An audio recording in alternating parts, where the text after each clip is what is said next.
It's acne.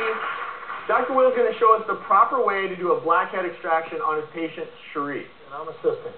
Thank you. Cherie came in and she had some concerns about acne in general, but specifically blackheads. And I think people don't really understand what blackheads are. All over our entire bodies, with rare exception, for instance, the palms and the soles, we have hair follicles. And those hair follicles have a little gland associated with them called a sebaceous gland. Oil comes out of this gland and it coats the hair follicle and it protects your skin. But sometimes the body produces too much of this. And when it produces too much, you can get a whitehead and you get sort of a pussy zit.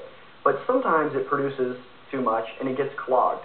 And specifically a blackhead, and it's kind of a misnomer because there's nothing black in it, but it's clogged with this dead oil and these dead skin cells.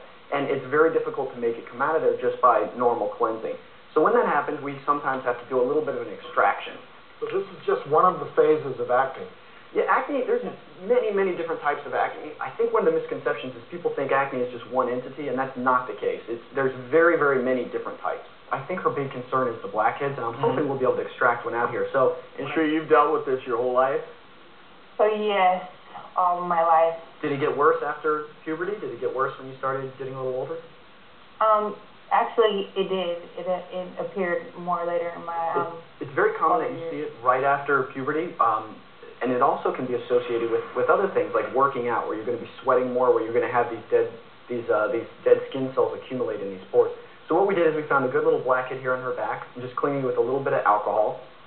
And then you don't really want to do this at home. People always ask me, hey, can I just do this at home with a bobby pin? We want to use sterile instruments for this because I have seen some terrible infections from it. This is a specialized blackhead extractor, correct? This is a little tiny extractor here. We're going to see if we can pop it out. I'm going to put a little pressure on you here, okay, Cherie? So a little bit of pressure here. Sorry about that. Great. It's coming right out.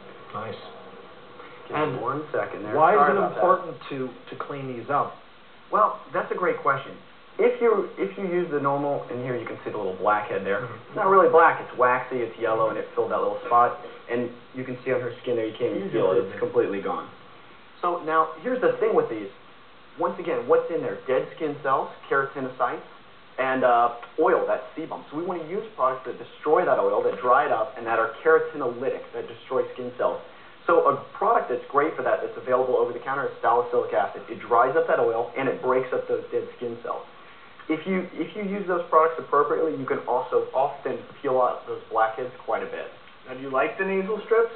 Nasal strips are great. What do nasal strips do? They pull that blackhead out a different way. Rather than extracting it by putting pressure on the surrounding area, they actually pull them out using the glue that's in the strip itself. And you can use those on any part of the body as well? You can. The thing with those is I do see a lot of irritation with them. They work very, very well on the nose because the nose is really, really oily. If you use them on dry skin that has blackheads, you can often get a contact dermatitis and a lot of irritation. But I like the salicylic acid a lot, and actually we have a surprise for the audience, which is that we're going to supply everyone with Neutrogena products that contain salicylic acid.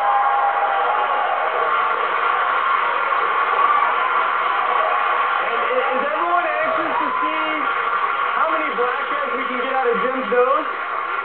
All right, Jimbo, come on out here. Yeah. Hi guys. So what this thing's really starting to itch. And I'm sure everyone in the front row kind of feels the same way. So I want everyone to go ahead and rip that off. And you already discussed vomiting today, so no one throw up because it's kind of gross. Oh boy. How'd you do, Jim? Well, I don't know. What do you think, Doc? Am I gonna live? Yeah, I think you'll be okay, but a lot of the makeup got on there, but it looks like I kind of dug out some of my pores. And everyone in the front row feel like they have a nice, clean nose now?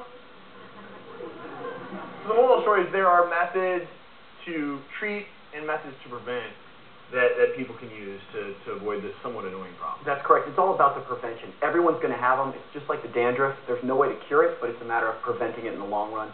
And after you do your nose strip, that's when you want to use the product that has the salicylic acid in there, so it can penetrate into that pore a little better, dry it up, and peel out those dead skin cells. Don't do it with your fingers.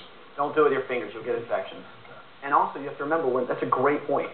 When you extract a blackhead by hand, you're getting some out of there, but you're also pushing more in, and you're causing more inflammation, which just starts a vicious cycle. But it's so much fun. People love the pick. You're looking in the mirror, and you're like, oh, I can get it. Thank you very much. Hey, trying to cure the world of acne. Thank you very much. Great to see you.